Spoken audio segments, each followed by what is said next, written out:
and gentlemen, it's a great honor and privilege for me to welcome you on behalf of the General Sir John Kotelawala Defence University. We warmly welcome you all to the plenary session of the Management, Social Sciences and Humanities of the 13th International Research Conference. The plenary session is under the theme of National Growth and Security towards Human Capital and Social Development. International conferences are great opportunities not only for researchers and scientists but also for experts, policymakers, stakeholders and students. Regardless of this COVID-19 pandemic, we proudly present 13th International Research Conference on Holistic Approach to National Growth and Security. Today, we have 4 eminent speakers here with us to present their thoughts and ideas on the theme of this plenary session. We indeed believe that this is an interesting and intellectually stimulating session. First, we would like to call upon Mr. Kitsiri Amalatunga, the Dean, Faculty of Management, Social Sciences and Humanities, to introduce the chair for this session. Very good afternoon, ladies and gentlemen. As the Dean of the Faculty of Management, Social Sciences and Humanities of KDU, let me very warmly welcome everyone to the Faculty Plenary Session of the KDU International Research Conference 2020.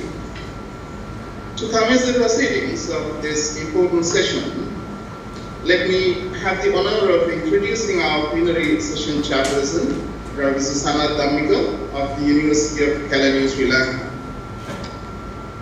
Professor Sanat Dhammika is currently Professor at the University of Kelaniya in the Department of Human Resource Management, where he has previously served as the head of the department for 2 terms. He is a reputed academic in the field of human resource management with sound research capacity and international exposure. Professor Dhammika is a product of the University of Kelaniya, where he initially graduated with a Bachelor of Business Management Human Resource Special Degree, and after obtaining postgraduate qualifications in Human Resource Management and Business Statistics, and completing the Master of Commerce degree from the same university, Professor Dhammika obtained his PhD in Management from the Northern University of Malaysia in 2013. Currently, Professor Dhammika also serves as the Director of the School of Accounting and Business at the Institute of Chartered Accountants of Sri Lanka. And in addition, he has also been the Deputy Director Learning Resource of the Center for Continuous and Distance Learning, that is CDCE of the University of Plenary. He is also the Acting Dean of the Faculty of Commerce and Management Studies, coordinator of Master's Program in Human Resource Management, and a student counselor of the faculty. Professor Dhammika has also been involved in the improving the relevance of quality of undergraduate education project, better known as the project.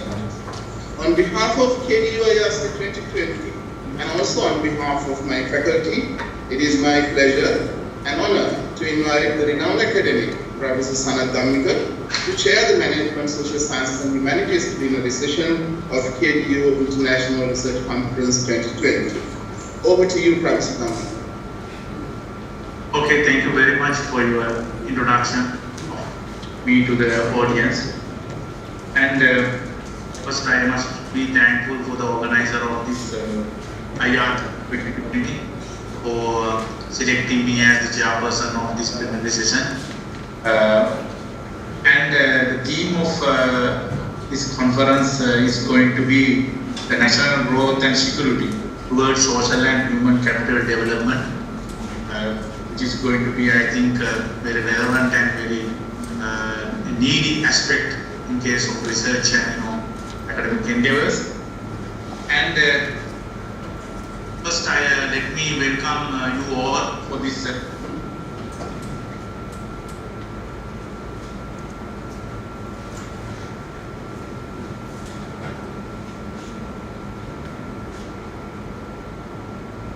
Sir, we can't hear you. Can you unmute, please?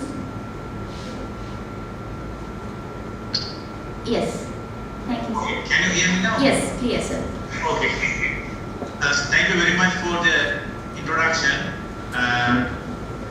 Faculty of Social Sciences and Business of the KU University.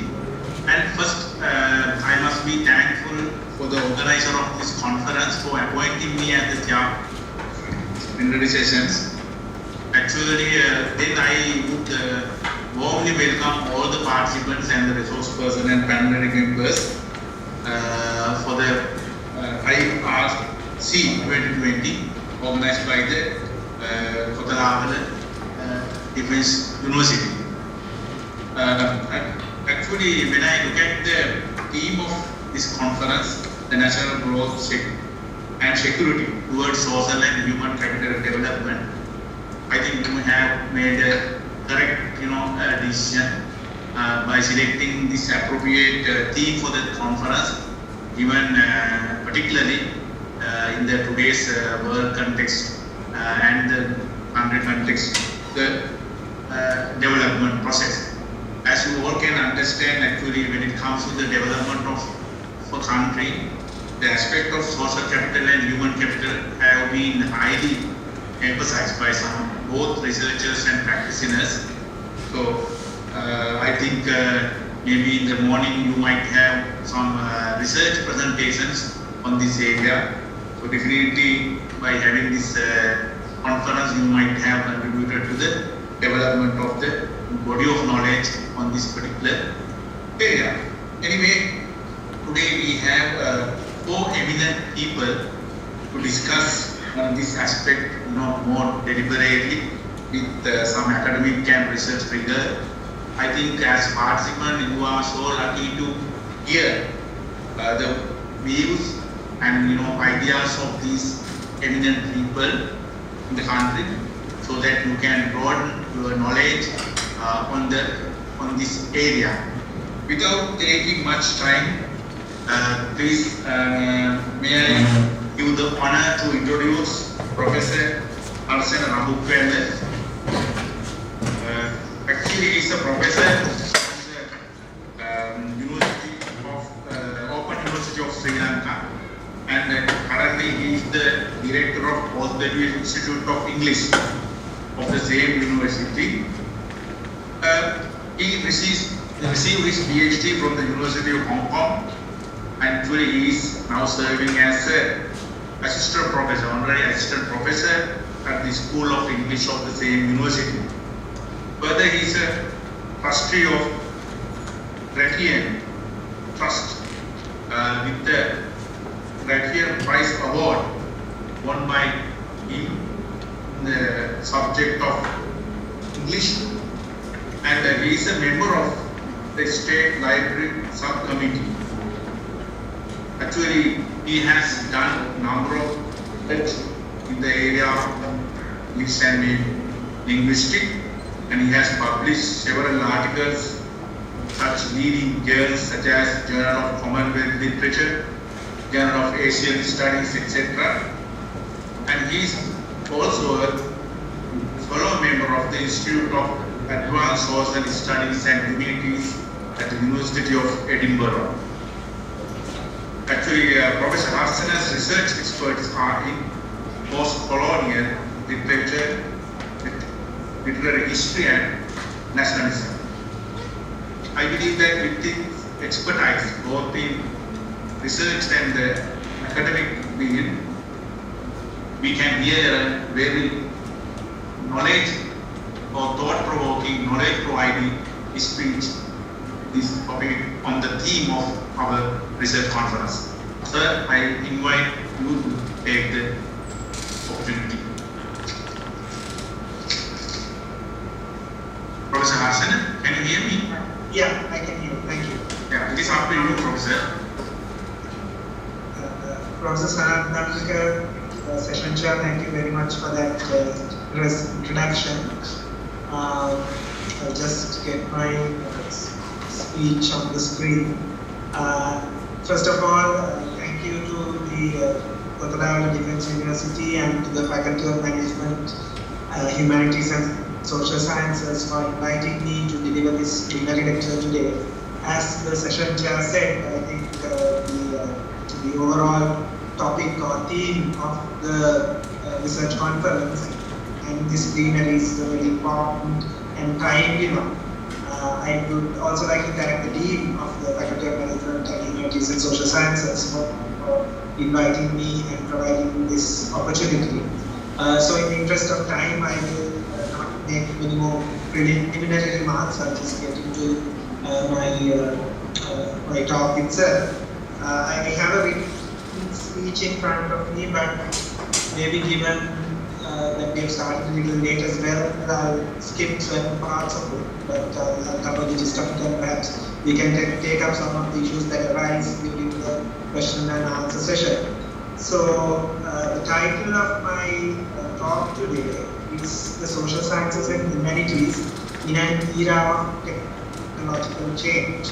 So essentially what I will try to do is to see how social sciences and humanities should both face the challenge of technological change and technology in our lives, and what kind of critical responses that social sciences and humanities scholarship can fashion towards technology.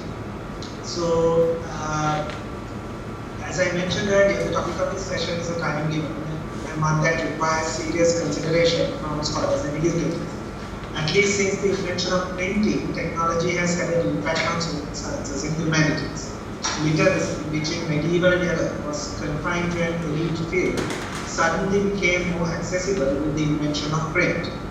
This also immediately had impacts on a number of domains, including that of the religious, where Martin Luther's efforts at printing and disseminating the Bible was a momentous event that shaped the future evolution of Christianity in Europe. Suddenly, religious knowledge, which was earlier confined to a few in the upper reaches of the Christian institution, became available to people at large, demystifying and democratizing religious knowledge. Basically, what I'm saying here is that with the invention of print, suddenly knowledge, which in particularly medieval societies was confined to a very small group of people, was suddenly available. Mass literacy became a possibility. Right? As Benedict Anderson's classic study, Imagine Communities, Benedict Anderson is perhaps one of the most influential political philosophers, political scientists of the 20th century. And in his classic book, seminal book in 1983, Imagine Communities, he argues that printing essentially created the conditions necessary for the modern nation state to come into being. This is a very complex argument which goes into sort of different areas, and I will touch on this a little later. Essentially, he calls it print capitalism. Similarly, Walter Benjamin,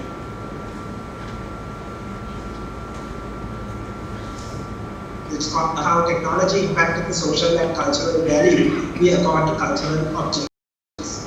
And he also published this very seminal, not a book, but an article called Art in the Age of Mechanical Reproduction. Right? I just got a message from the network saying there was a network issue. I hope you can still hear me. Yeah, we can hear you. Okay. We can still hear you. Alright. As I was saying, Walter Benjamin wrote this seminal essay called Art in the Age of Mechanical Reproduction, in which he looked at what happens to cultural objects of value like pieces of priceless art, when they become reproduced in mass, when they become available. Anybody, for instance, Mona Lisa is not just this one piece of art that's kept in the Louvre Museum in Paris, but suddenly everybody can have Mona Lisa in their homes. So then what happens to art in the context like that? Right, and closer to home, in Sri Lanka, the work of the anthropologist Kitsiri Manalguru demonstrated the significant impact technology had on how Buddhism in Sri Lanka adapted to modernity. This has sometimes misleadingly been labeled Protestant Buddhism, and I will come back to this later. But Manalguru's work also shows how print, particularly, played a a big role in the modernization of Buddhism in Sri Lanka.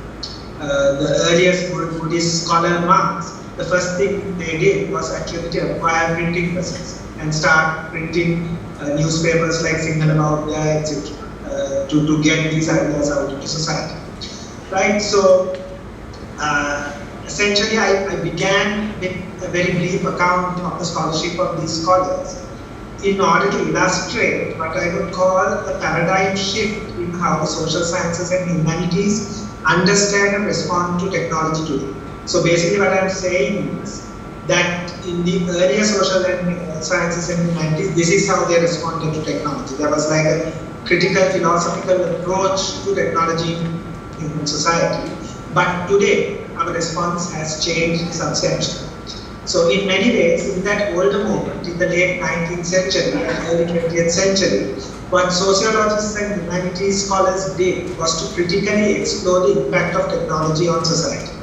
As a whole, the relationship of the humanities and social sciences with technology at the time was a critical one, which was also shaped by largest social and philosophical concerns about the place of technology in people's lives. For instance, all of you may have heard the story of Frankenstein, right? This scary creature, many movies made about Frankenstein, etc. So this is sort of this bionic creation brought to life by modern science. But what many of you may not be aware was that Frankenstein, the original story, was written by Mary Shelley, who was the wife of the famous romantic poet Percy Bysshe Shelley. Right? And also Frankenstein is not the name of the monster, it's actually the name of the medical doctor who creates this creature. And in the original story, there is no electricity involved. Like in the cartoons and in the movie today, you see suddenly a bolt of electricity coming and this creature coming to life, but that was not part of the original story. The reason I invoke this story, or the reason I mention Frankenstein, is that the Frankenstein story, in a sense, is an exploration of what happens when humans meddle with the forces of nature, the forces of creation. Right? This was a time in Victorian England, particularly, and Victorian in Europe, which was undergoing industrialization. Technology was becoming a major part of people's lives. There was fear about technology, right? Because what happens in Frankenstein is that the creature is repudiated, or the creature is rejected by Dr. Frankenstein because he's modified by his own creation. And then the creature in turn tries to take revenge because he says, you created me, you are responsible for me, but now you are trying to abandon me, right? So the theme of this story, I would say, is quite familiar, and it has been repeated in many forms in different science fiction stories and movies. Essentially, it is the story of human beings trying to creating and meddling with forces of nature that they don't fully understand, and the negative impacts of it. So for our society, even today, Sri Lanka, we can say it's something like ecological disasters, for instance, where human beings have ventured into areas where they don't really understand the ecological system. So once they do something to one area, it can have a whole system-wide impact, right? So it's essentially, if you like to call it that, the moral of the story is about that. Right? However, if this was the general kind of cautious and critical attitude towards technology we adapted in the late 19th and early 20th centuries, today we inhabit a very different reality. While the earlier social sciences and humanities saw themselves as critical discourses which investigated and critically evaluated the impact of technology in society, today these disciplines are increasingly shaped by technology in fundamental ways. And in some ways, the disciplines have had to adapt and adopt to technological change. So, to again put it very simply, in an earlier moment, in the early 20th century and late 19th century, social sciences and humanities kind of stood outside of technology and looked at it very critically and its impact on on human life. But today, what you see is that technology has in a way become part of the social sciences and humanities. We are all conditioned by it, we are all shaped by it, we cannot escape it, right? So In fact, if you look at the popular education discourse in Sri Lanka, for instance, the discussion is not about how social sciences and humanities can help us critically grasp the impact of technology, but rather about the lack of technological skills among our undergraduates and how this is negatively impacting their employability and their marketability. So what you can see in this change is how fundamentally our notions of the value of education and the social power of disciplinary knowledge has changed. So I would argue that that's a major shift, a paradigm shift that has occurred. It didn't occur suddenly. It's a process that has happened over many decades. Today, arguably, technology is the dominant discourse, and social sciences and humanities are seen as disciplines with limited utility value. So, largely, if you look at Sri Lanka particularly, social sciences and humanities is seen as a problem. People who graduate with these degrees are seen as a problem. Their employability is limited, so therefore their market value is limited, etc., etc. So, rather than social sciences and humanities engaging in a philosophical critique of technology, most education policymakers today are worried about what one might call the technological deficit in social sciences and humanities. So, in a way, it's like a deficit model where you look at the social sciences and humanities and the graduates they produce, and you see, well, these people are technologically deficient. They don't have sufficient knowledge, technological literacy, and therefore they are in a way a problem. Right? This is compounded in places like Sri Lanka because of deficiencies in the primary and secondary schooling system, where many young people who enter university lack the basic technological literacy required to operate in today's higher education landscape, and also later in the world of work. Now, I have also taught in places like Hong Kong. There, when a student enters university, because their primary and secondary schooling systems are far superior to ours, students are already quite good at a range of technological skills like using computers, presentations, internet, doing data searches. All those things are very natural to those students because both their home environments and their school environments have trained them. But this is largely not the reality in Sri Lanka, though it's changed to some extent now, right? So this notion of a technological deficit has also resulted in the social sciences and humanities looking seriously at ways of integrating technology into its disciplinary framework. So at an earlier moment, social sciences and humanities stood outside technology, looked at it and critiqued it. So is now, in a way, social sciences and humanities disciplines are trying to look at ways in which technology can be brought into the discipline itself.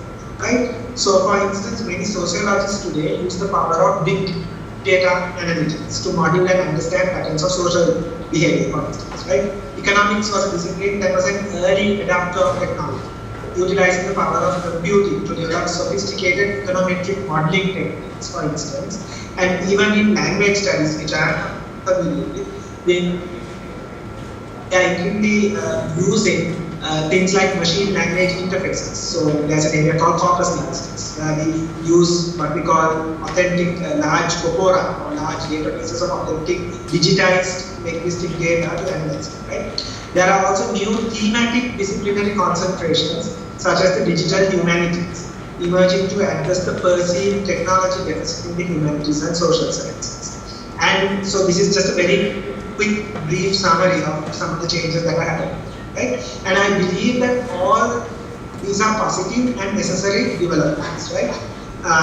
Because no field of study can stay unchanged, and it has to adapt to changing conditions. This is what renews such a discipline and allows it to stay relevant, right?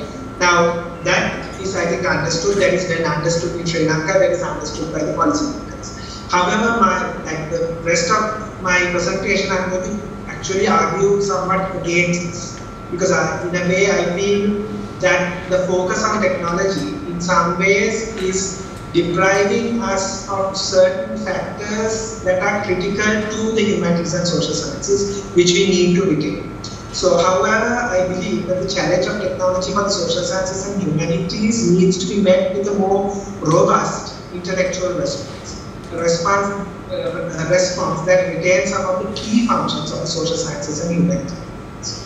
Historically, the role of the social sciences and humanities has been to hold up a critical mirror to human society and to allow us to understand it from a more nuanced and critically oriented perspective.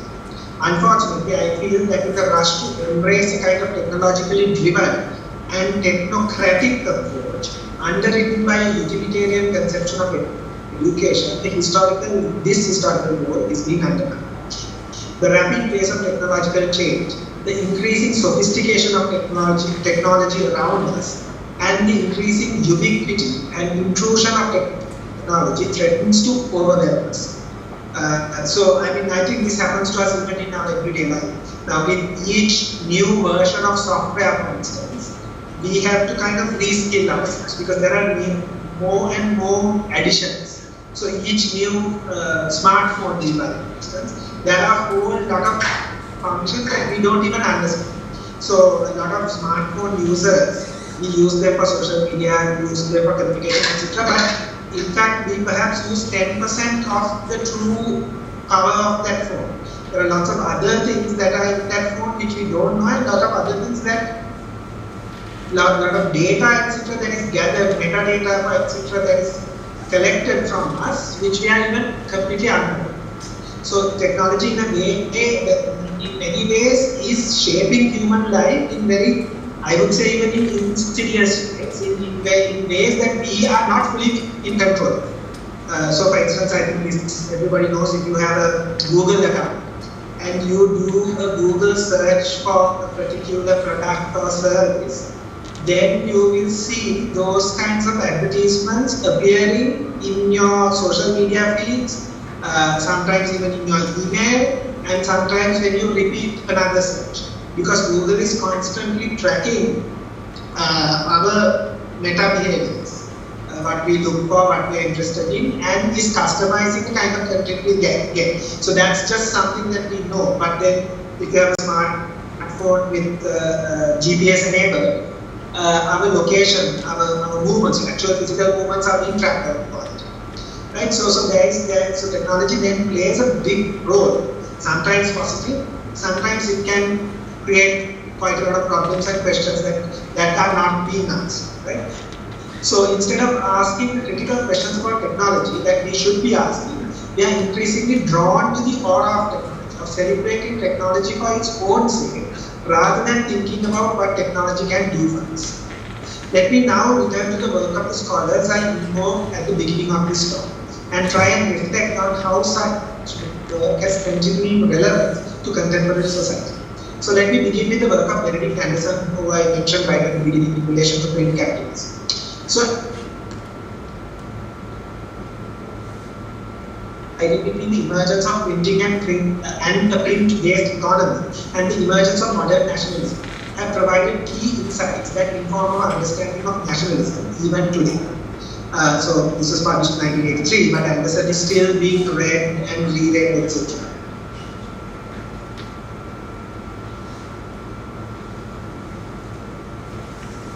Prior to Anderson, we are looking at institutional changes in society.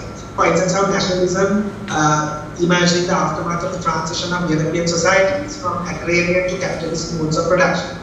Anderson instead proposed culture, and specifically the idea of a cultural imaginary. That is how you imagine yourself as belonging to a particular culture, as a space that can explain how people are able to imagine themselves as part of a larger anonymous social and political group. So Anderson's key question was, in any modern nation state, even a small one like Sri Lanka, fellow nationals never meet all other nationals in their same community. But despite this, even in a lifetime, you are never going to meet the 23 million people of this country, right? So then, how do we have this sense that we belong to one nation? What creates it? This was Anderson's key question. And his answer to that was print capitalism. What he said is in pre-modern societies, in agrarian societies, this was not a possibility because there was no technology, there was no way in which people could imagine themselves as simultaneously belonging to a single community. print capitalism enables this.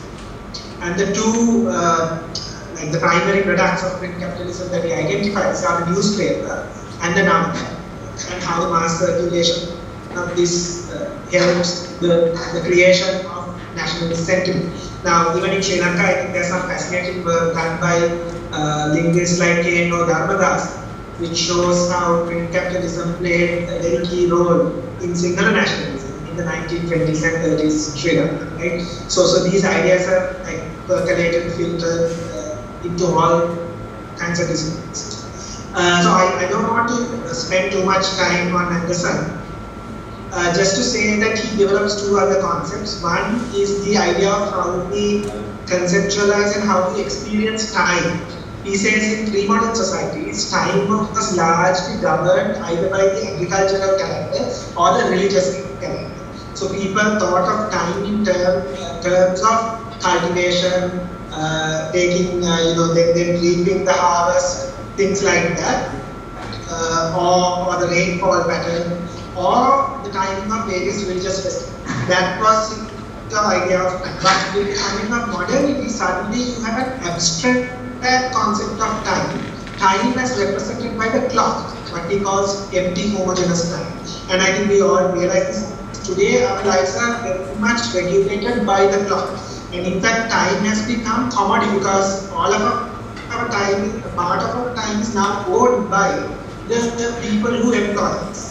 They can place demands on our time, right? And then they can say this time is the time we pay you. So you can't do the personal things, you have to work for us. Now that was not a conception that existed in pre-modern systems. Time was your own thing, right? But religion and other things regulated time, but not the clock. So this is one of the ideas that Anderson brings. I don't have time to, he does a beautiful philosophical explanation of how then clock time feeds into the idea of the magical.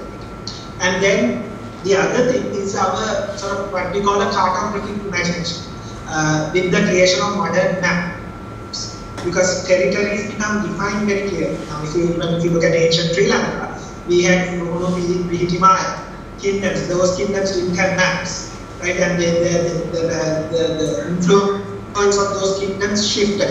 When you had a powerful king in one kingdom, that the kingdom expanded. When the kingdom became weak, the kingdom contracted. But today we have very distinct borders. You ask any child, they can immediately draw the Sri Lankan map or the world map and show here are the territorial political divisions of different countries. So both these things, Anderson argues, was very critical to the creation of modern 35 minutes. Sorry, how many minutes do I have? Yeah, you have 25 minutes for the agenda. Okay, I'll wrap up with another 10 minutes. So I'll quickly turn to the work of one more scholar called Benjamin, who I mentioned, Art and Age of Mechanical Reproduction. So what Benjamin says is that when a piece of machinery loses what he calls its aura of authenticity. Now, when there's only one piece of art in the world, that's what in a way creates its value. Its artistic value, its financial value, all of that value depends on the fact that only one is there. That's why collectors pay so much money for it, right? But once what happens with like technologies like lithography, which allow art to be reproduced almost like the original, right? Then suddenly everybody, as I mentioned earlier, everybody has a Mona Lisa. So like that. And then what happens to this notion of authenticity, right? Again, I don't have time to go, and it's a very philosophical debates concept, I won't go into that. But I just want to say that Benjamin's reflections on art and reproducibility may have little practical or utility value, but they have actually come into all kinds of social sciences and humanities discourses that we used to be, even in things like marketing, because marketers are looking at the authentic brand and how you reproduce that and how that is valid, right? So let me just move on to the concluding part of my talk now. So today we live in an education discourse saturated with notions of productivity, but I think we are missing the woods for the trees. there's a danger that our vision on social sciences and humanities is becoming impoverished due to an excessive focus on the practical benefits that technology can bring for these disciplines.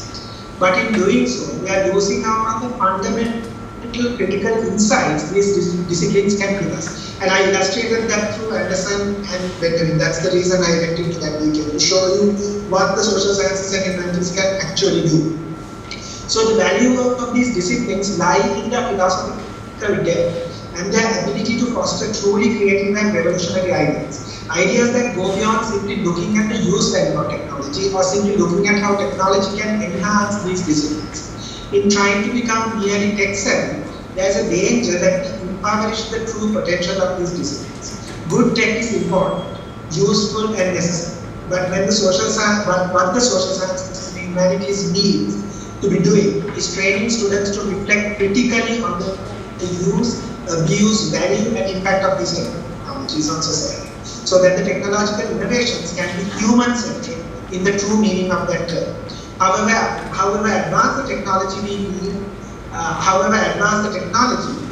we need critical humans to use it. Without critical human beings, technology will serve little purpose. We can see this in the current national and global ecological disaster we are in.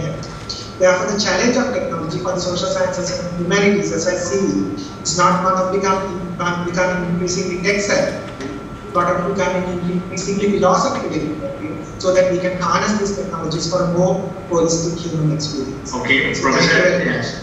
Okay, thank you very much for your very broad speech on social science and the role of the technology and other things. Actually, I kindly request all the resource person. I think you might have got the schedule prepared by the organizer of this conference. So each one is given 25 minutes. I kindly and humbly request all the speakers to stitch to that time limit so that we can manage the event more effectively. Anyway, now according to the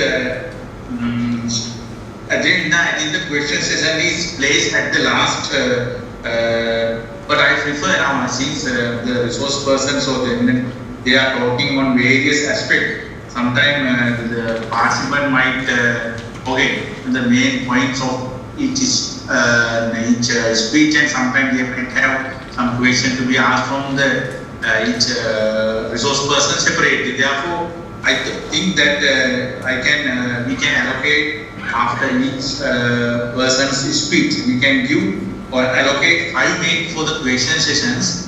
Being in line with that change in the agenda, I would invite the participant to, if you have any question, please raise, and then the professor will answer to those questions on his speech on social science and technology, and social science, humanities and technology.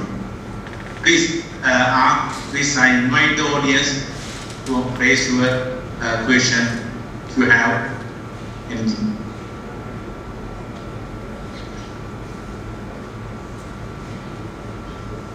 Hello?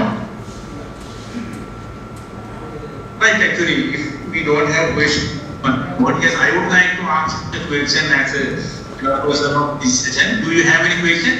Yes. Hello? Yes. Yes, sir, we have some questions. Okay, please. Thank you very much, Professor Nambukkal, that you have brought very important, the areas that need to be considered in the academia of social sciences and humanities. And I see in our country now, the technology has dragged the society to productivity and production, where the social sciences and humanities have not given much attention. Now here in Sri Lanka, of course you have mentioned during our academic or the primary education and school education, the humanities and social sciences has not been given proper attention because of the employability and other requirements in the society. Therefore, it has been ignored to a certain level. But in your conclusion, you have made that the social sciences and humanities can play a better role as far as the whole society is concerned. So, what do you suggest? Now, our social sciences and humanities focus on the employability, where the typical role that the social sciences and humanities play towards the society is missed because of that. Now, what do you suggest for the policy makers of education and also higher education to bridge this gap and make the social scientists and human experts in the humanities to contribute to the society where technology has dragged the society towards productivity and production? Thank you very much. Shall I respond? Yeah, sure. Just up to Alright. So thank you very much for that question. I think you are right, and I see this as a systematic institutional problem. One thing that needs to happen is a very significant reform in our school curriculum and also the schooling system. We have to make sure that the resources for a good skills-based education becomes available at the school level, primary and secondary. So what is happening today is when undergraduates come to the university, to social sciences and humanities faculties, we are under tremendous pressure to give them so-called soft skills, which can include communication, English, computer skills, IT skills, etc. But as I see, that is not the primary role of the university. That role has to be fulfilled to some extent, at least by the primary and secondary schooling system. So to some extent, what needs to happen is that those skills are given from the schooling system, so that we can then actually train our undergraduates in a much broader set of critical skills. People talk about these transferable skills. I think what the social sciences and humanities are really good at is transferable skills. Because I have worked in different professions actually. I was never an academic consultant. I worked in the private sector, I worked in the NGO sector, and I didn't do this, I did different things. But all of that I did with a basic degree in English because I got a very good critical training. So I think that we need to focus on. And at the, that would be my brief response to that. Okay, thank you very much. Actually, if we have the time, it's better if and then we have a lot of questions, but unfortunately because of the time limit, we have the agenda. Therefore, again, as a chairperson, I thank Professor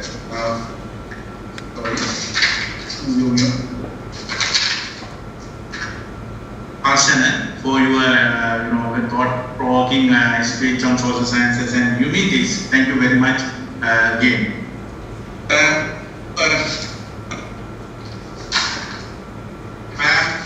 Next, I am pleased to and honored to introduce our next plenary speaker, Dr.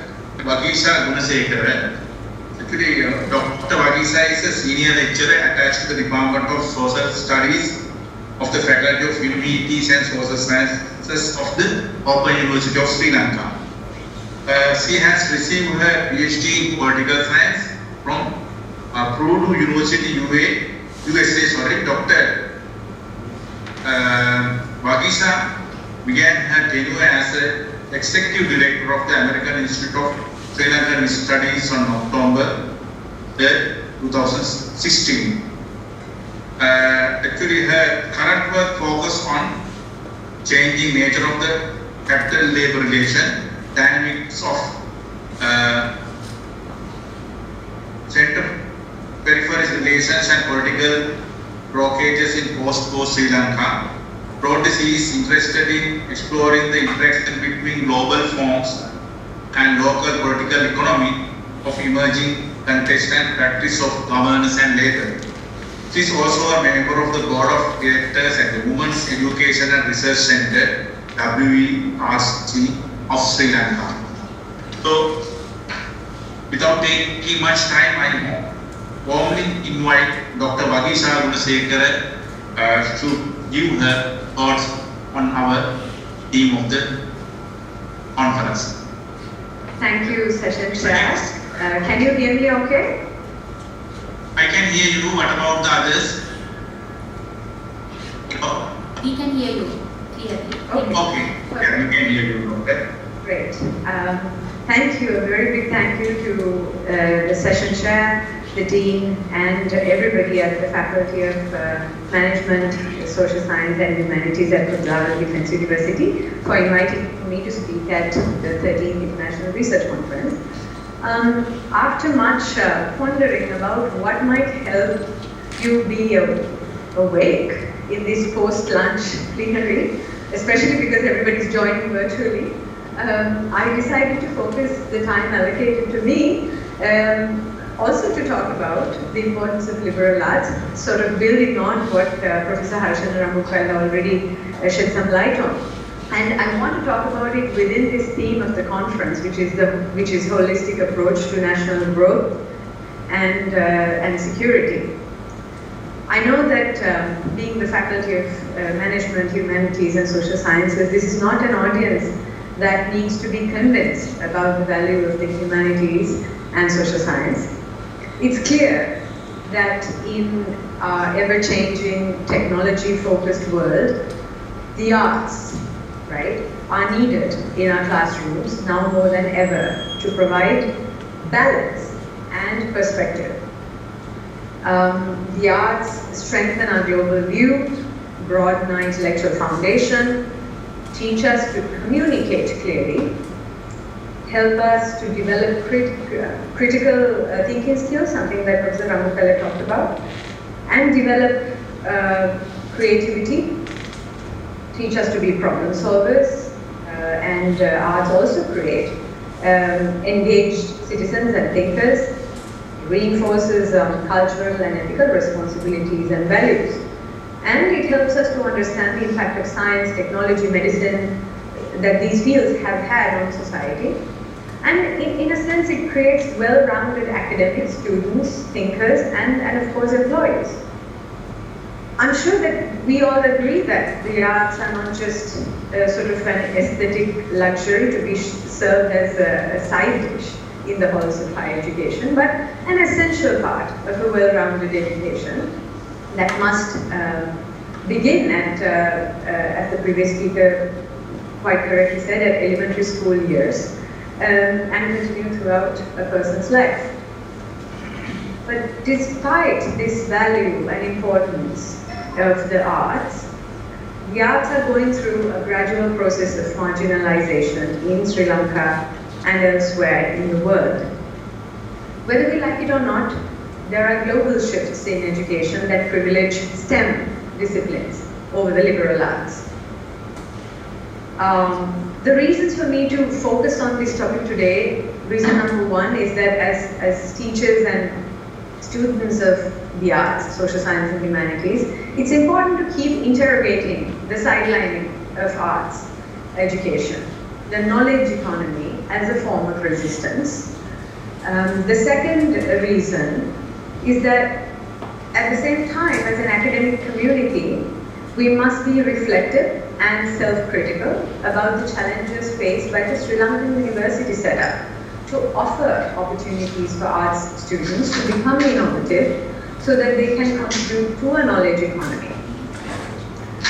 The final reason for this topic today is the idea is to have an honest conversation about what corporatization of the university is doing to us and education as we know it. But we cannot approach this purely as an exogenous disturbance that has come to ruin our perfect system, right? This system is far from being perfect, for one. Also, the push for corporatization interacts and fuses with institutions, people, dysfunctionalities, and the culture in higher education institutions.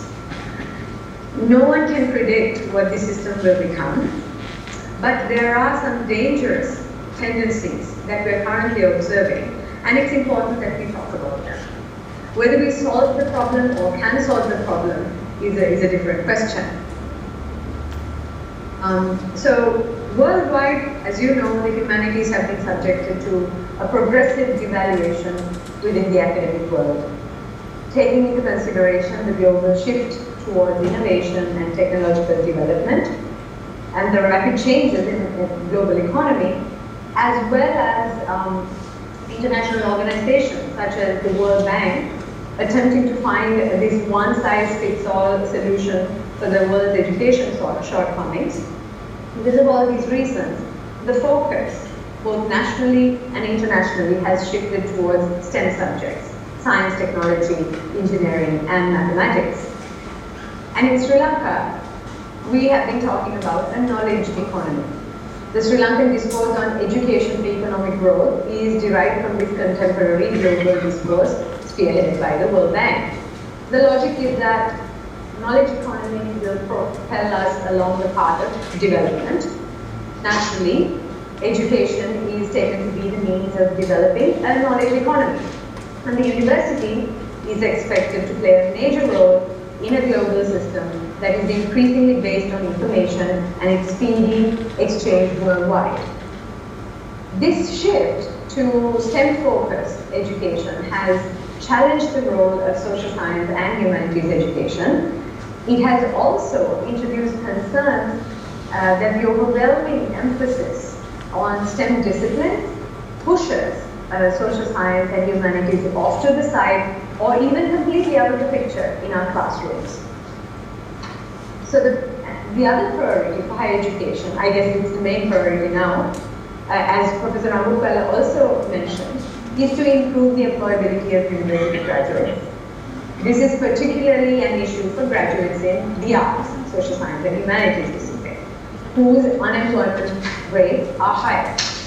Therefore, education is urged to be geared to improve soft skills, such as the ability to work in teams, industriousness, entrepreneurship, and good communication of the undergraduates, in addition to IT and English language skills. So the arts and humanities are expected to make their education relevant, make it count, right? Which in today's context is taken to be responding to the demands of the market. Now, in the long history of the university, right, globally, its most recent transformation has been marked by the principles of neoliberalism, and the pace of this change has increased since 1998, actually. It's in this particular institutional context that the devaluation of the arts has been taking place. If we pay attention to the general guidelines that have been at the core of this paradigm shift, we can see that the humanities have been confronted not so much with direct and explicit denial of their benefits, but with the exalting of skills and trade strongly connected to other knowledge fields such as tech fields, business administration, finance, and science. At the World Conference on Higher Education in the 21st Century, organized by UNESCO in 1998 in Paris, two talks expanded on how the university was already undergoing a process of transformation.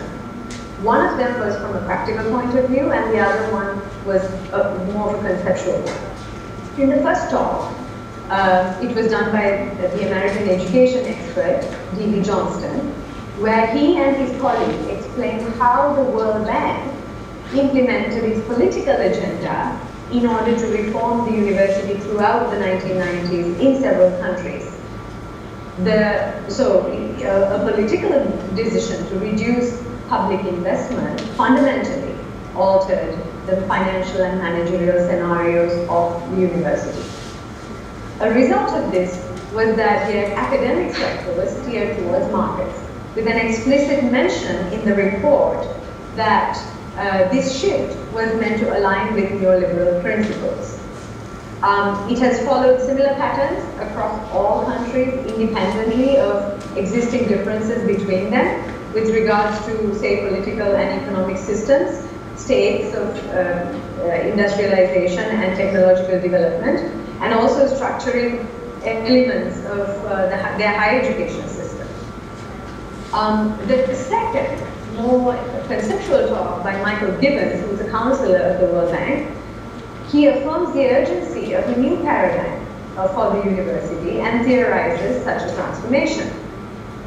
Accordingly, according to him, the main mission of the university should be to serve, or would be to serve the economy, specifically through the training of human resources, as well as the production of knowledge for that purpose. Other functions would be cast into the background, right? They're just noise. So in order for this institution to adjust to its new priorities, Gibbon says that a new culture would have to impose itself on the university, a new way of considering accountability. He called this new accountability with financial accounting at its core, and also it entails the dissemination of a new practice of a highly ideological management. It's called new public management or new managerialism, if you're familiar with it. And a new way of utilizing human resources with the goal of maximizing efficiency. In short, it's an entrepreneurial outlook on the concept of the university.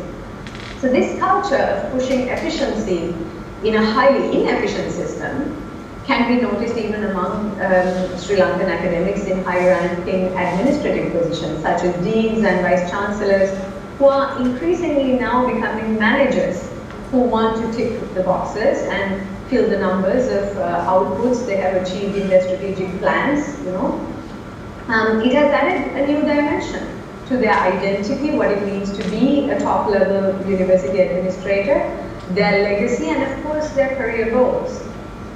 So these elements of corporatization do not come to Sri Lanka in a vacuum. They do not exist in a vacuum. Rather, they fuse with existing arrangement or existing baggage. They latch on to the existing system, which has its own set of challenges. And there are strong criticisms against our current system. If we are to go for a holistic approach to national growth and security, I think we must look these criticisms straight in the eye and see how we can realize them. At least we must be aware of them in a genuine sense. I'll briefly outline the main charges against our higher education system. University academics in humanities and social sciences do not search for new knowledge. Their intellectual contribution is low. Their research output is low. So this argument, this criticism is about the lack of quality in social science and humanities education. Combined with this is the unemployment arts graduates problem. The basis of such a criticism, of course, has its origin in the perceived mismatch between education and employment, which is an idea which initially surfaced following the 1971 youth insurrection. The charge of unemployability of arts graduates has been renewed with vigor since liberalization of the economy in the post-1977 period. And since the early 1990s, the World Bank has intervened in the higher education sector of Sri Lanka with a loan scheme under which projects have been launched repeatedly with the purported objective of improving quality and relevance of higher education. In a brilliantly insightful article authored by Dr. Kumudhukusum Kumara in the journal Katika in 2019, he writes in detail about the reasons for the low intellectual output found in the arts faculties as seen from the perspective of university academics and students. So we can engage with his ideas to understand the challenges in the higher education system and speculate how they would fuse with these new elements of corporatization. Sorry to interrupt you. You have 1 minute more, please. Oh, really? Yes. Because we have to reschedule the since we have the very strict agenda. You are given 20 minutes instead of 25 minutes, right? Oh, I wasn't aware of it. Sir, we can do it like this since we are taking the summing up and the question Q&A up. We can give her some extra couple of minutes if you wish. Okay, no problem. But I got a can you take, how many dates can we give? Wait, 2, 3, 4? Yes, that's fine. 4-5 minutes, that's fine. No moment. We will give 5 minutes more. So I only have 5 minutes more? Okay, no problem. You can carry on, Doctor. Okay, all right. Okay, so we're talking about baggage here. So one part of this baggage is the politicization of Sri Lankan universities, and it has had a terrible impact on the quality of education, autonomy, and as well as academic freedom. So he explains how national policies adopted by government since 1956 have sought to intervene in controlling university education in varying degrees. So one such policy decision is the Swabhasha, or the vernacular, which also came with a push to increase the intake of students to universities. This had its impact on the quality and the standards of university education. And we know well that while subjects such as languages, literature, and the arts can be taught in the vernacular, for advanced intellectual work in these subjects, one has to engage with international literature. Another factor that brings down university education is the heightened politicization of the university administration. So what makes matters worse is the replacement of the liberal arts with sort of this professional and then vocational training and the policy-making education relevant to the demands of the society. So when education is tied to this sort of utilitarian objectives such as employment and economic growth alone, it's bound to undermine its non-instrumental role of the university. Then there are factional politics among politicized groupings of academics. There is also a change in the worldview of academics that are products of the vernacular education. Right. Lastly, when we talking about baggage, the culture that has prevailed among Sri Lankan university academics has had its impact on the quality of their intellectual output. The traditional teacher-pupil culture, which is revived in a modern setting, contributes to maintain hierarchical institutional structures based on seniority and status. Ideological camps that are part of academia, traditionally in universities around the world, where academics generally speak to each other along their own ideological lines. That's fine, we have them too. But what we don't have is the professionalism in relating to each other, belonging to these different ideological camps. Then we have career-oriented academics that are predominantly oriented to self-advancement through obtaining senior positions, which may not necessarily coincide with achieving academic excellence or teaching or research. So the processes of making appointments to senior positions on the basis of merit is marred by issues of favoritism, political patronage, internal politics, and now increasingly political party affiliations. And there are limitations on the parts of the students as well. So the reality is that most students in humanities and social sciences are in it because they want some degree. Students who come to enroll in our BA in social science at Open University have directly told me they are enrolling because they need a degree, and that's something in the arts is the easiest one to get. So there is no surprise that these students lack interest in participating in lectures and discussion classes, except as an obligation to get marks. They're not willing to spend time and necessary hours for study. They are poor in English. They complain about the volumes of readings assigned to them. They're not interested in academic education, but just want to obtain a degree and expect to get the highest grade with a minimum amount of work on their part. So this frustrates teachers, right? We have to make an extra effort to get the students motivated or interested in academic work, and students can be unresponsive at times, right? And what we need to realize is that the fact of the matter is that the present generation of students in the humanities and social sciences is the product of mass education, a tuition culture, and a belief that education is only or mainly for employment, right? And they face a doubly hard task for improving themselves if they're to do their studies in English and in the liberal arts.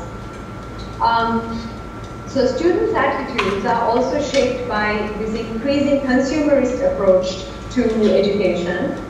The demand is that they should be given the degree certificate without having to attend classes and with minimum work.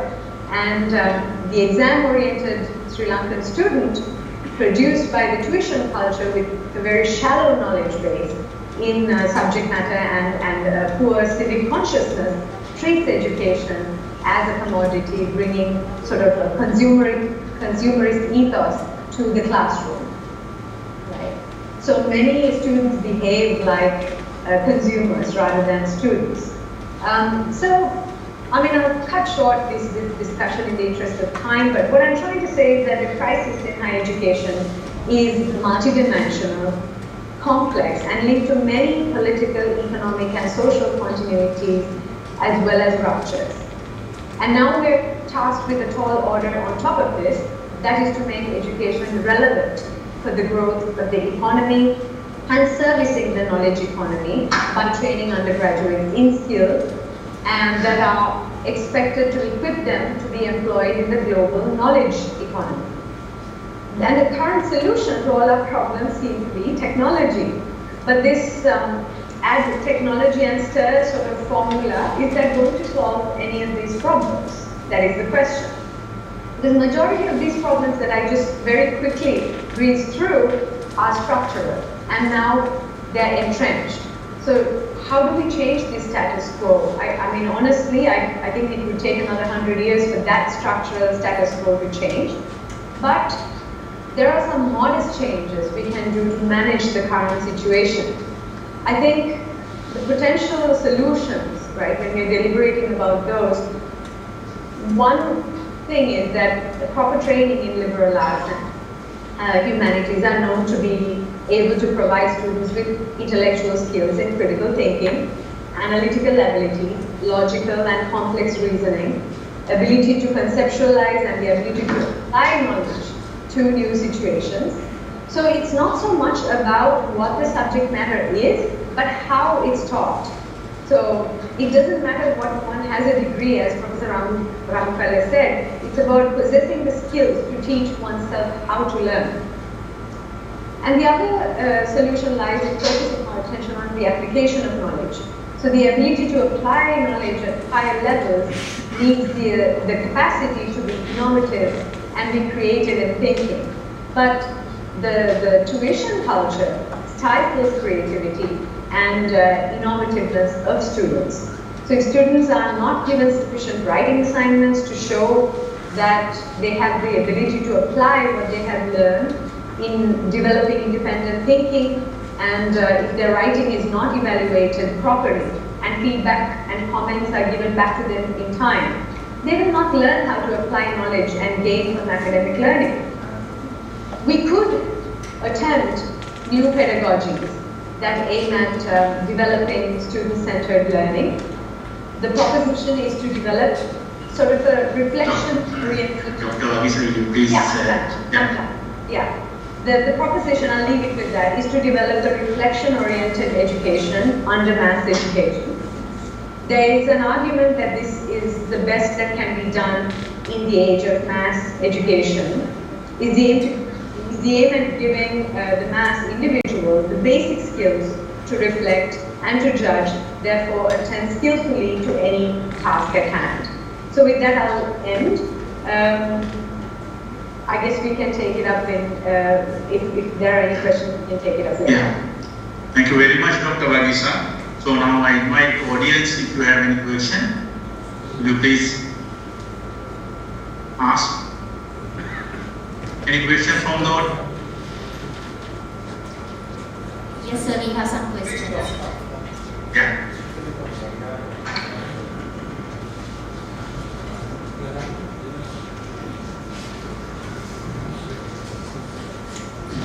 Dr. Vagisha, can you hear me? Dr. Vagisha. Dr. Vagisha, you still not on with us, no? Dr. Vagisha, you have to unmute your... Sorry, I was on mute. Okay, Yes. that's fine. Can you hear me, Dr. Vagisha? Yes, perfect. I'm Professor Vasat from Management, Social Sciences and Humanities of KDU. And when I listened to your presentation, what I realized that the education has become commercialized. This is the new agenda. Sometime you mentioned about it's going with the World Bank agenda. But if you take not only in Sri Lanka, in other part of the world, according to this open economic system, the education has become a commercial product. Then later on, luckily the Sri Lankan education system, still we are calling students, but some countries, some universities looking at their customers. That's what's the nature of commercial environment or commercial dealings. And if you take some of the traditional universities in the world, particularly in the UK and USA, they are not going with this commercial agenda. They are look at only the qualitative aspect of their outcomes. For example, short while ago the previous speaker also mentioned that we are looking at the employable graduate rather than producing a good citizen or scholar. And my question is, if you move into the commercial environment of education, do you think that the universities or academic institutions, they are moving their prime objectives of education once they are moving into the commercial expectations from the traditional? Do you think that they are moving their prime objective of education, that what we expect as society? Thank you for that valuable question. Yes, I mean, you're right. Education is now reported to be the second largest industry in the world. Catering to the market demands of students who aspire to become employees with specific skills, right, required by employers mainly of the corporate sector. So, I mean, yeah, you're right. I mean, education is being tied to employment, is already tied to employment and economic growth. The problem is when it is tied to those two things alone, then we start losing the ideas of, then the purpose of education, which is to make good citizens, which is to develop critical thinking, which is to develop some sense of being in relation to other people, nature, animals, and all that, right? So I think it's a fine line as educationists that we have to walk. On the one hand, we are under tremendous pressure to submit to the very powerful forces of the market, and if we don't do that, we risk being obsolete. But if we do embrace that, and I think we have no choice but to embrace that, the million-dollar question is, how do we still retain the value and the original purpose of a good liberal arts education? I think one of the ways we can do that is by retraining our pedagogical methods now.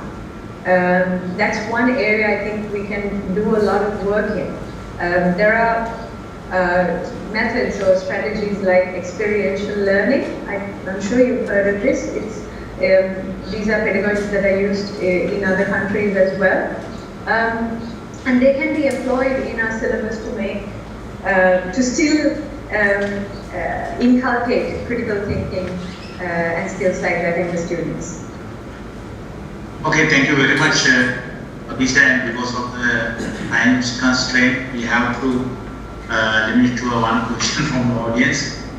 Okay, thank you very much again for your very broad speech on the topic of liberal arts and higher education and the institutionalization of higher education. May I now take the opportunity to introduce Mr. Is he available now? What about Mr. Upali Disloji? Is he with us? Mr. Upali should be online. He was with us. Mr. Upali, can you hear us? Mr. Upali?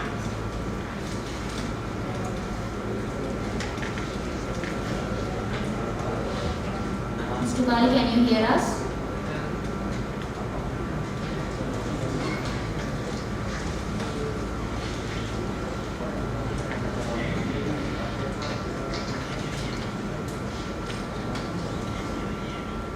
So, should we go to the next speaker? Sir, I'm trying to call him, so give me some feedback. Okay. We will take 2 minutes time until we get a reply from him.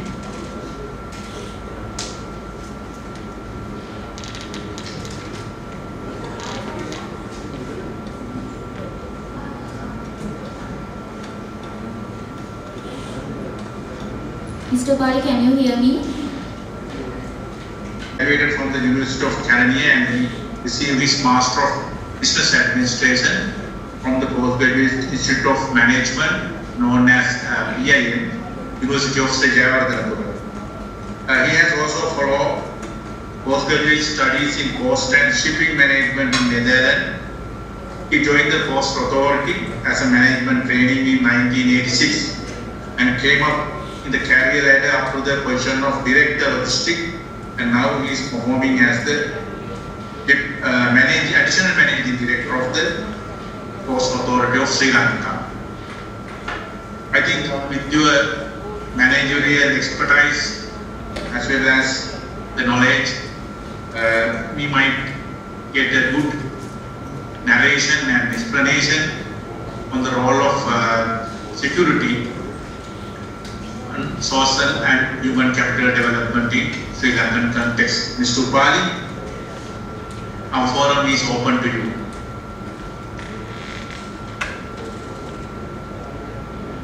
Bali? Can you hear me? Okay. One more thing, please. Hello? Hello, am I audible enough? Yes, for me, audible. What about others? The session, we can hear you, sir.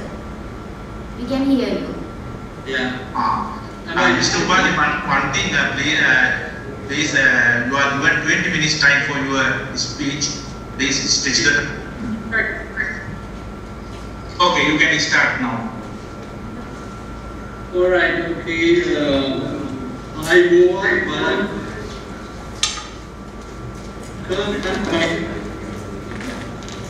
We can't hear you clearly, Mr. Bali. Okay. Can I hear me now? Now it's okay. Mr. Upali, is it possible to remove your mask? Is it possible? Yeah, in fact, that's the mistake what I do. I think we have a problem with the connection also, I believe. Mr. Upali, we can hear you but a bit muffled. Is it possible to remove your mask and talk? Yeah, definitely I will remove the mask. Before that, I want to give a message. Now we are talking. No, I think we have a problem with the connectivity, I think. With your permission, I am removing my first mask at the moment. So now. There is a problem with I think connection problem. Yes, we have a connection problem. It seems to be a connection problem. Now seems to be okay, sir. Yes, we are ready for it. Can you hear me? Am I audible enough? Yes, we can hear you. You carry on, then I think. Mr. Upali, you carry on. I don't know whether there is something going wrong with my signals. Shall I continue? Yeah, we will try. You continue sometime, then we can think what we can do. Will you please continue sometime? Okay, right. In fact, so I'm very proud and happy to join this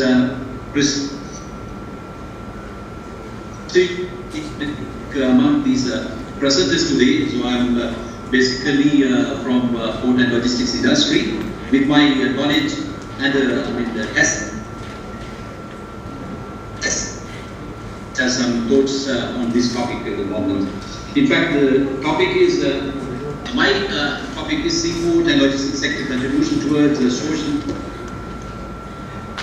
plan. So the theme of the conference is national growth and security towards social and human capital development. In fact, my colleague from Chartered Institute of Transport Logistics for giving me this wonderful opportunity to share my thoughts with you. So, practical approach rather than theoretical one, because of course they always come with theoretical aspects, but on a very practical manner about it. Now, it's national growth, national security, social and human capital development. All these elements are interconnected, correlated. Okay. Think about the social debt. So, in fact, now, what is social development? Improving the well-being of every individual in society. So, I would like to apply all these, national level, with our background. Now, in fact, in the country, it is great per capita income, people, infant mortality rate, their life expectancy, access to safe water and education. Work and of course, as per the social development index, in fact, very high social development countries are Norway. They are the leading countries, but so we can be proud. In fact, when we talk about the high social development category, we Sri Lankans at the one. And now when we talk about South Asia, we are far ahead than China, India, Bangladesh. India, of course, 129th place, Bangladesh. So we Sri Lankans can be proud for having the position of 71 in social development.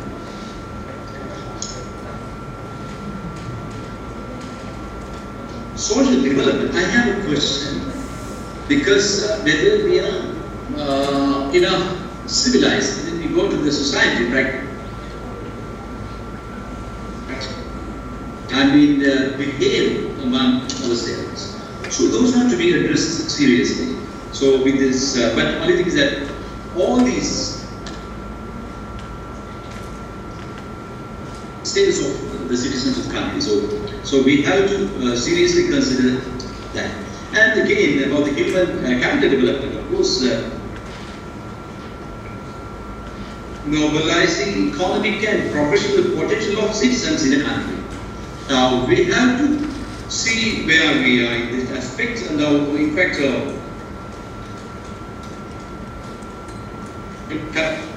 the knowledge, the skills, experience, commitment, attitudes, and other attitudes of people of the country. Now,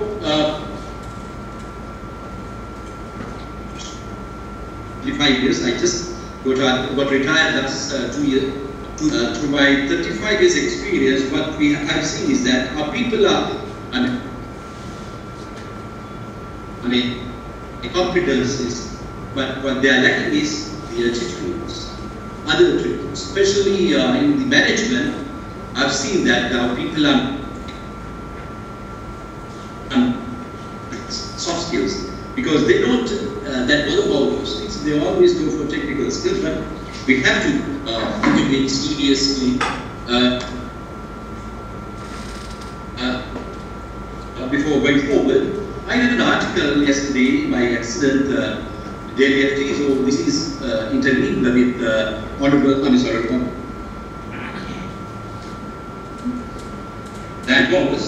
In fact, there were some valuable points. I would like, because since I'm addressing our younger generation, especially the conference, there may be participants. Now, what his view is that sometimes you have to play, you can't achieve what you need to in the corporate or any other field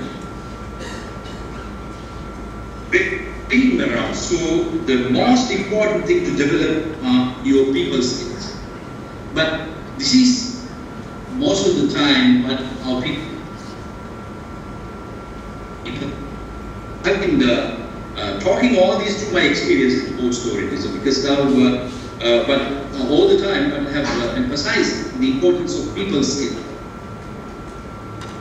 emotional intelligence, networking, interpersonal skills, and the public relations skills, communication skills.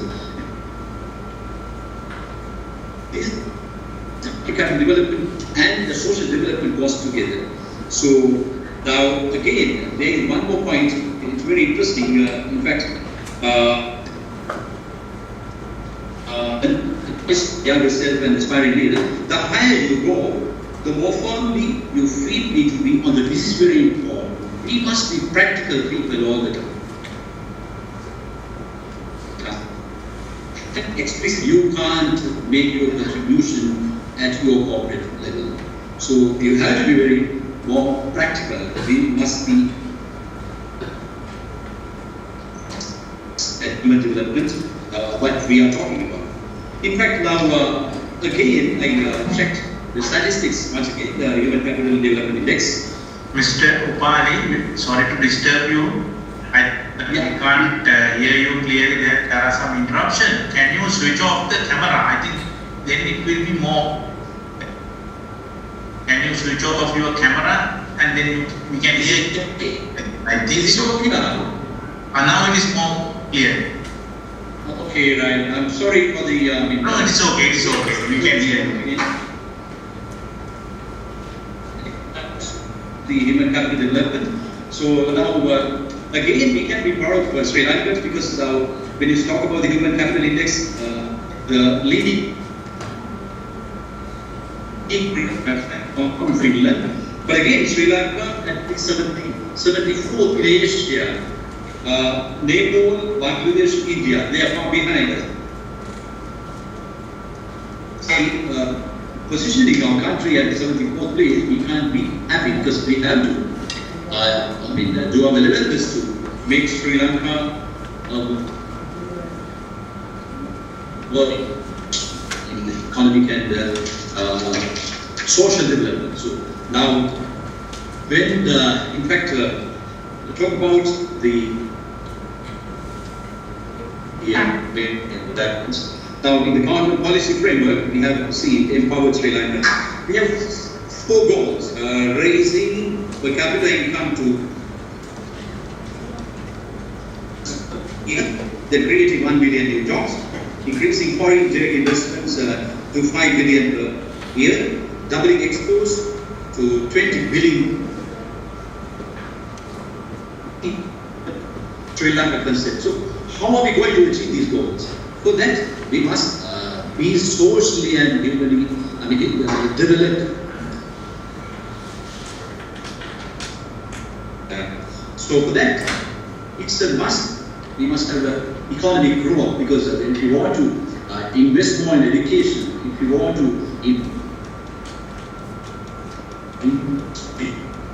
have a rapid economic growth in the country, but we are, in fact, now we pandemic second surge. We are going, to face a lot of economic problems in the future, because now to promote our tourism. In fact, I saw an article today that we have been selected as a second attractive place.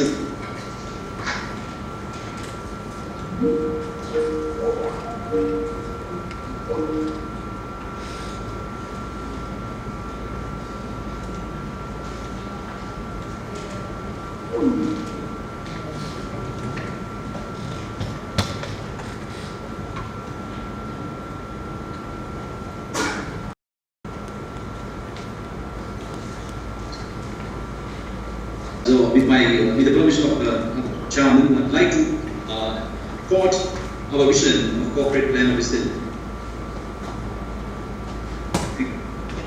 To achieve the status of a global maritime and logistics hub. The mission to achieve that vision is to provide world-class port facilities and logistics services to the national economic development.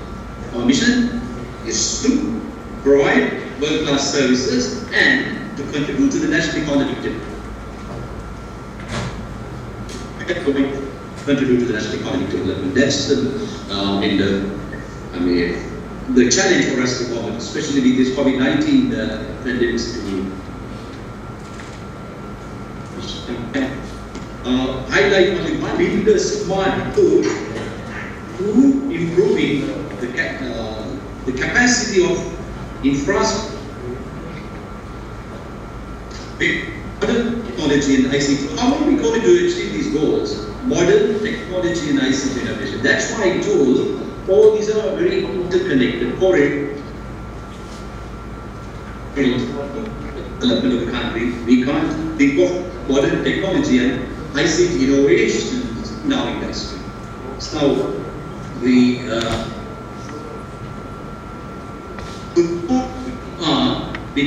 below in the position of social development, economic development. We Sri Lankans, we can be proud. In fact, so Port Authority have jointly made every strategy with SATT, South Asia Gateway Terminal and Colombo International Terminal to promote Colombo, especially logistics hub in the world. In terms of volumes, we are at 23rd place by handling 7.2 million containers last year. And again, place among the container handling ports of the world. This is a very, very positive side of our development in the country. How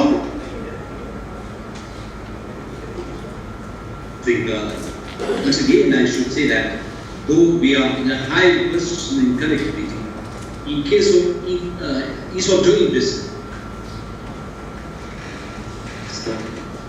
at the 94th place, if I'm not wrong, as per the World Bank report.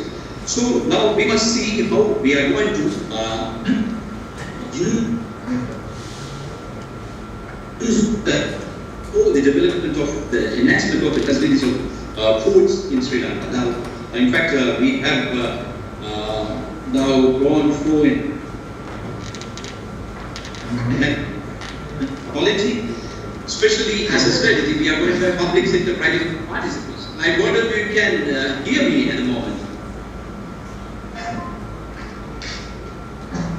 Am I? Hello? Hello? Yeah, we can hear you, no problem. Carry on. All right. What about the audience? There is a connection problem on and off, but then generally we can hear you, so that's fine. Yeah, we can generally hear you. There are some interruptions here and there, but we can hear you. Yes. And follow you. No problem. You can carry on. Alright. So now public sector and private sector participation is a very vital point. Now, when we talk about the social development in Sri Lanka, because when we are trying to, promote foreign direct investments, we must make business. So we must, have a multicultural environment. We have to respect each other. All these can be improved by social development of citizens of the country. So we have to educate them on how we are going to tolerate other races. So those are very important. And again, now when we talk about the technology improvements of Port Authority, now we have they have now gone for terminal management system improvements. All these are thanks to the human capital development collaborations. And again, now as I mentioned earlier, so though we are, at a very good place in terms of volume, with ease of doing business and logistics performance index. To create for this demand, so now we have implement what community system, the national single window with the assistance of with the cooperation of Sri Lanka Customs and Department of Commerce. Now again, in all these reality, we must have better human capital development in the country. So for that, we have to give more investments there. We can develop the port security. We have our trading arm, maritime, Mahapula Ports and Maritime Academy. So we have a collaboration with the university in Suvarnapura, the Scenic Maritime Campus. We always jointly have programs to develop the knowledge and the skills in the practically contributing by our crane simulators and also now with all these like to mention here is that we have to be always practical in every aspect, especially in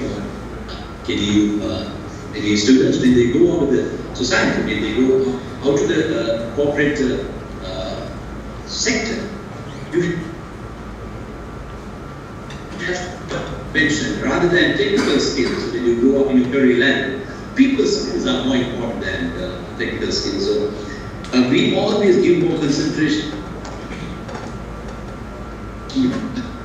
believe that if we want to achieve the targets, the goals of this empowered Sri Lanka, we must have a full of younger generation that puts in the emotional intelligence, then networking, then teamwork, then in communication skills, presentation skills. No point in having a degree if you can't present yourself, if you can't even market yourself. So while another generations to be socially and academically developed at the same time. Thank you very much. Okay, thank you. Mr. Umani. Technically, difficulties, I should be fine. Okay, we can understand it. And we heard that, the last Professor J.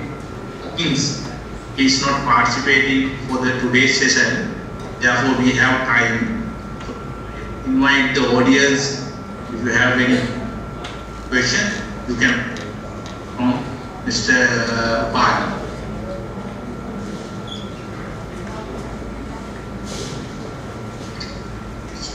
We have some questions. Yes.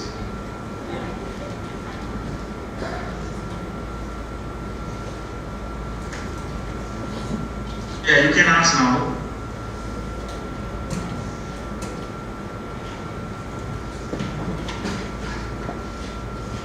Hello? Yes, a problem with the mic. Please wait, sir. Okay. Yes. Yes, we can see now. Yes.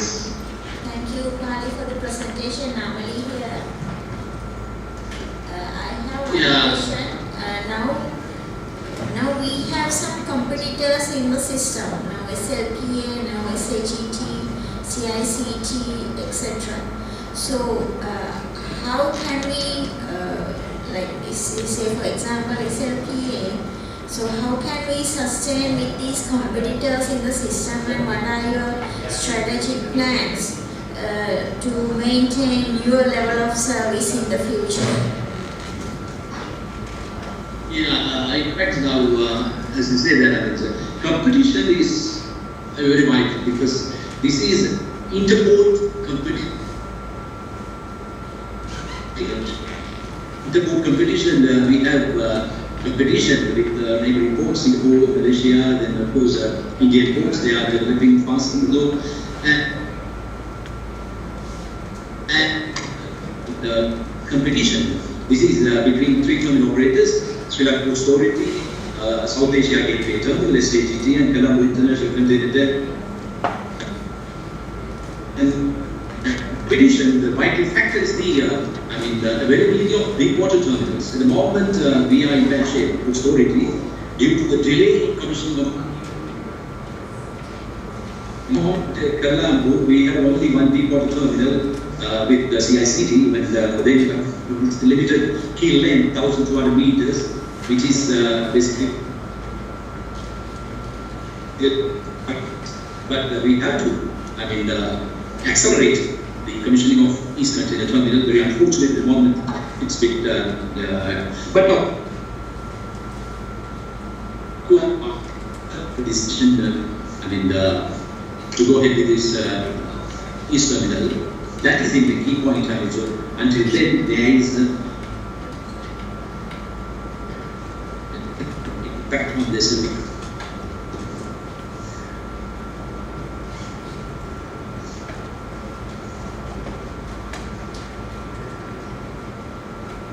Hello? Yeah, thank you, Pali. Yeah. Okay, thank you very much, Mr. Pali. Any other question? Or any other comments, even?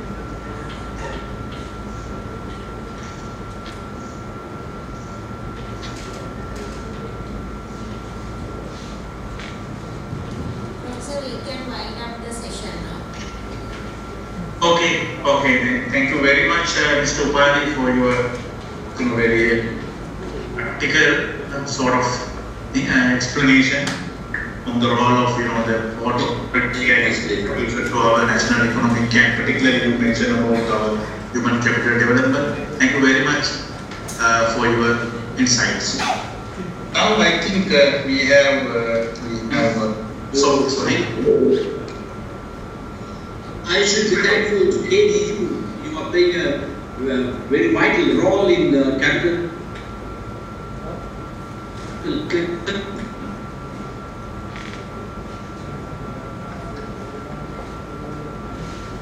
Thank you very much, Mr. Upali. We will see you again. Right, audience, since we have absence of one of our key speakers, Professor Jill Kings, so we can directly go for what is called the summing up sessions by me as a chair of this plenary. Right, I will go for that. Surely, if the organizer is okay with that, organizers are okay with that decision, shall I carry out? Yes, sir, you have time until 4 p.m. No problem. Okay. Right, actually today we had very productive sessions in this what is called research conference, which is known as IRC International Research Conference, 2020 of the KDU. First speaker we had Professor Arshad Ramukwel. He actually gave a very broad count on the role of the sociology and humanities, and he particularly mentioned about the technology, role of the technology in developing these humanities and social sciences, and further he explained the view of the concept of time, how can we, how it has been involved with the involvement of all the development of the mankind from this agrarian society, this industrial, and now this is the digital society. And he mentioned about something called this abstract value of the time to this commercial value of the time. Yes, actually what he mentioned in his speech are mostly correct. But we need, I believe, that more research. For example, once he finished his speech, there was a question in my mind whether the technology affects So the society affect to the technology. So we have a big interplay. So some say that the technology will determine the way of the society and the way of our interaction in the society. For example, as he mentioned, his cell phone and his smartphone and digital technology, they have changed all our interaction with the people. So is it the other way around? The society should, moderate or change the technology. So I think we have a vacuum for research. I think as a research student of this recognized university, KDU, I think as a young researcher you have a role to play here. So you can do some research and you can come up with some knowledge about the role of this technology in the society and the other way around also. But I believe that when I consider this conference, we have this social capital development. In human resource management, we consider it as one of a factor for institutional development. And if we can develop this social capital, which is defined as one's network with the other individuals and other institutions. So if somebody has a higher level of social network with other people and other institutions, so he said to be a person with high social capital.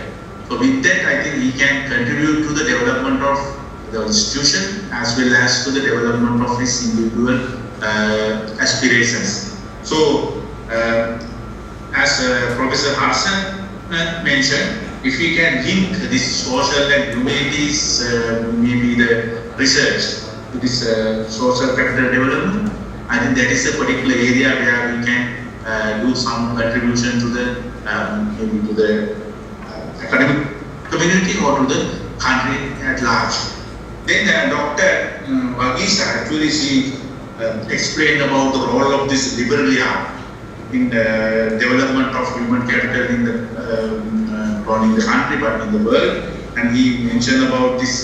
She mentioned about this institutionalization of the education and what's called commercialization of the education. So she actually raised her concern against the concept of, or actually not against, about concept of employability with the modern trend of higher education where we emphasize the increasing of employability of our graduate. She said that in line with that, we have to we have to focus in other areas also where we can think of what is called in human resource management we call it total human development. So we want to have people with all the required knowledge, all the required skills plus attitude, so then we can call him total person. So I agree with her view that the education should not be a commercial commodity.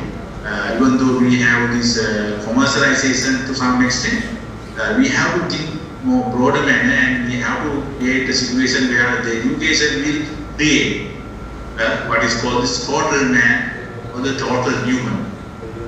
Definitely, it is going to be a part of this human capital in academic per se. Then, as the last presenter, we had Mr. Upani, actually being a practitioner.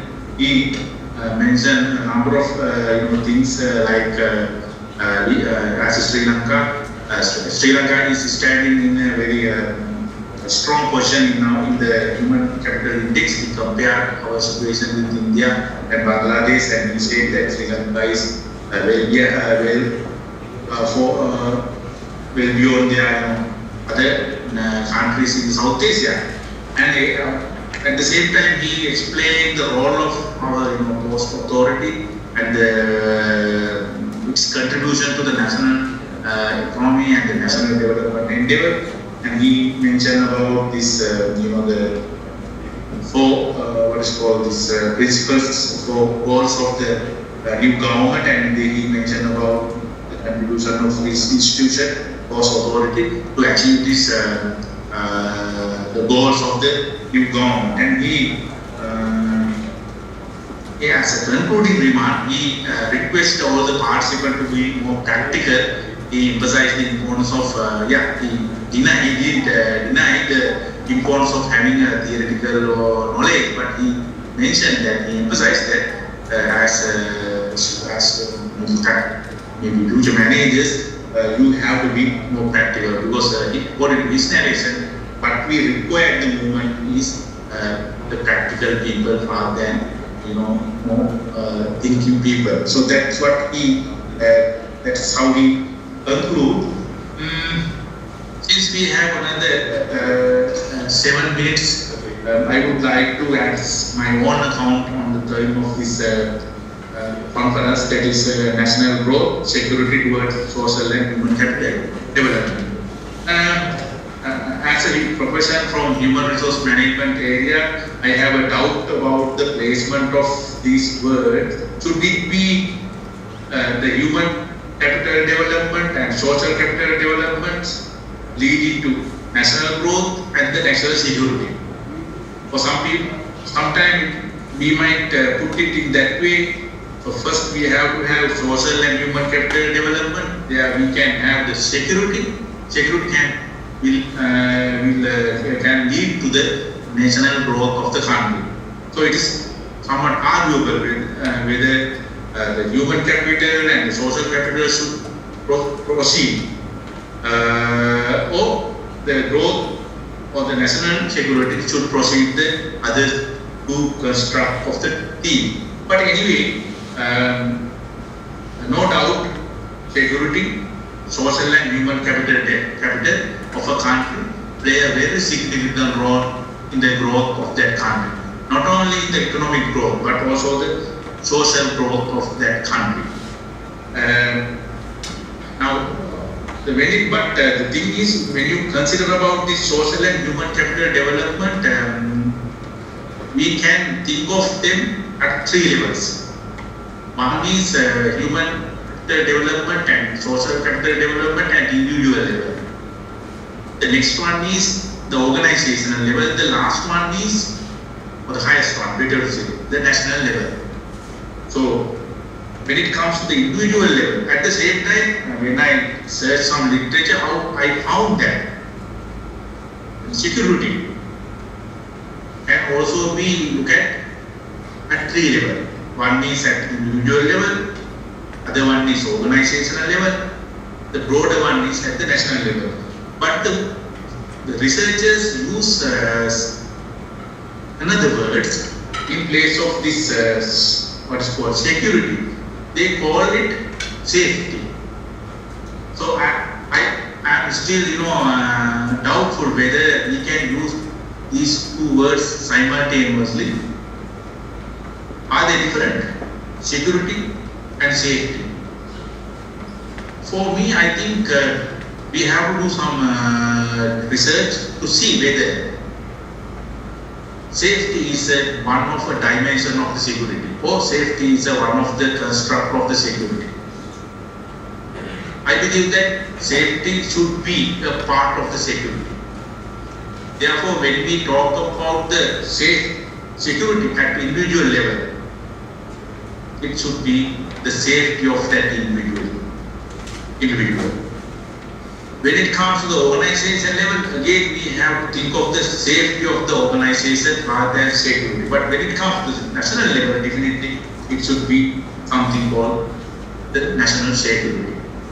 So we have a good avenue or door open for researchers, particularly the young researchers, to do some research to find out what would be the relationship between these 3 levels and what would be the hierarchy we have to follow for national security.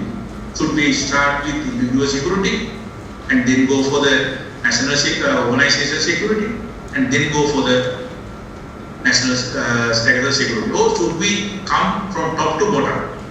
First we will ensure national security, then we go for the organization security, next it is the individual security. What would be the most productive and efficient way for human capital development and particularly for national growth? I searched some research in the world. Unfortunately, I couldn't find any model developed for these things? What would be the most productive model for security of a country? Is it the umbrella model covering the national security to the individual security? Is it the pyramid model from bottom to top? So I think as young scholars, you have big opportunity and big avenues, but I would say being students of one of our leading. I'm not going to say that it's a security type of university because you have some development and you have changed your role, but still you have good branch where you can. We don't have that branch to do some research because as conventional universities we are confined to the conventional or traditional type of discipline. But you have a big opportunity there. You can bring new knowledge, new research, and you can contribute to the growth of the country. That's the first thing I would like to highlight. Next, actually, we have to look at what would be the role of the security for social and human capital development. Normally, in the field of human resource management, we look at this social and human capital development as a result of improving the knowledge, skills, and the mindset or attitudes. But I believe that even the today's context, where we have very complex, very dynamic environment, as you know that normally we have what is called unexpected or chance incidents like COVID-19, and there might be some security concerns. And the security concern is expanding. That is, earlier we had the concern for our physical security as our security, but it is not, that now it is no more valid. We have the other aspect as our personal assets, our data, as Professor Arshana mentioned. Now when we are using our internet and other social media, do we protect our safety? Do we receive our privacy and security? So are we exposed to the external bodies too much so that we will lose our privacy and our security? So those are the new things coming. At the same time, even at the individual level or the organizational level, we have to think of the other dimension of the security. So there might be some physical dimension, there might be some technological dimension. What about the psychological dimension? I think I searched some literature, but I couldn't find any. I found very handful of research in doing research in what is called psychological security. Particularly, this is very much important at the individual level. Do we feel safety in our home, in our society, in our working place, in wherever we are going?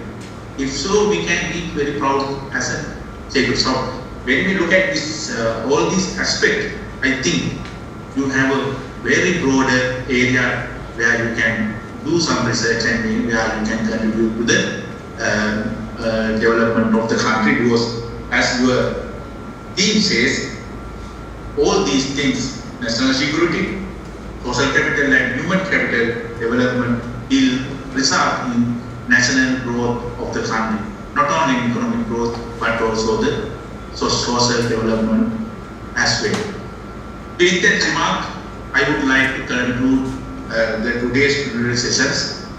As the chairman of the plenary sessions, first I must be thankful for the organizing committee of the KDU for organizing such a conference, because at the moment in Sri Lanka we need more and more research conferences where we can create knowledge, new knowledge on one hand, and on the other hand we can share knowledge each other. Even though I am not fortunate to participate some of your presentations, I believe that you may have you might have a good opportunity to participate and observe some of the presentation of the.